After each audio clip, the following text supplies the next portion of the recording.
The story how Isaac gets a good wife. Well, Isaac's father Abraham wanted to get a good wife for his son. He didn't want Isaac to marry one of the women in Canaan because these people worshipped false gods. So Abraham called his servant and said, I want you to go back to where my relatives live in Haran and get a wife for my son Isaac.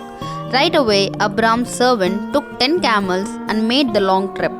When he got near the place where Abraham's relatives lived, he stopped at a well. It was late in the afternoon, the time when the women of the city would come to get water from the well.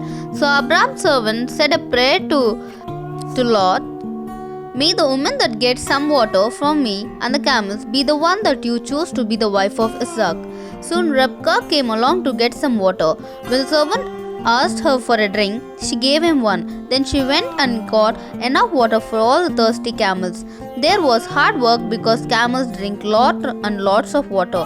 When Rebekah finished doing this, Abraham's servant asked her the name of her father.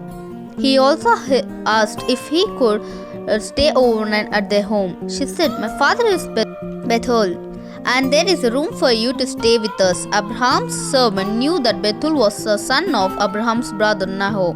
So he knelt down and thanked Lord for leading him to Abraham's relatives.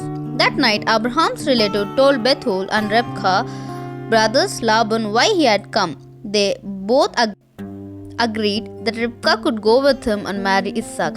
What did Rebekah say when she was asked? She said yes, she wanted to go. So the very next day they got on the camel and began the long trip back to Canaan.